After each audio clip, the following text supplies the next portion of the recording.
Mobile internet কবে থেকে চালু হবে এবং কবে থেকে আমরা মোবাইল ইন্টারনেট ইউজ করতে পারবো এই বিষয়ে বিটিআরসি তথ্য শেয়ার করেছে। মোবাইল ইন্টারনেট পরিষেবা আগামী সপ্তাহের শুরুর দিকে চালু হতে পারে বলে জানিয়েছে বাংলাদেশ টেলিযোগাযোগ নিয়ন্ত্রণ সংস্থা বিটিআরসি।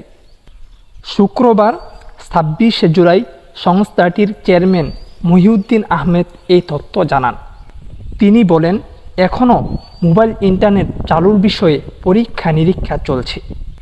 যেসব সঞ্চালন লাইন এবং ডেটা সেন্টার রিপেয়ার করা হয়েছে, ইমপ্যাক্টটা কেমন পড়ছে এবং মোবাইল ইন্টারনেটে প্রেসার যেহেতু আরেকটু বেশি পড়বে সেজন্য পরীক্ষা নিরীক্ষা করছি।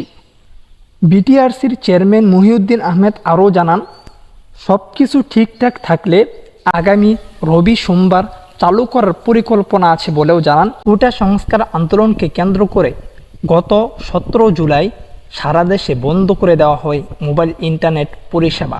পরের দিন ব্রডব্যান্ড ইন্টারনেটও বন্ধ করে দেওয়া হয়। এ ঘটনার 5 দিন পর গত মঙ্গলবার রাত থেকে গুরুত্বের ভিত্তিতে সীমিত আকারে ব্রডব্যান্ড ইন্টারনেট চালু করা হলেও মোবাইল ইন্টারনেট বন্ধ রয়েছে। মোবাইল ইন্টারনেট পরিষেবাটি রবিবার অথবা সোমবারের মধ্যে চালু করে দেওয়া হবে। যারা সিম দিয়ে ইন্টারনেট ইউজ করেন আপনারা রবি সোমবার থেকে ইউজ করতে পারবেন, আর যারা ওয়াইফাই ইউজ করেন তারা এখনই ইউজ করতে পারেন।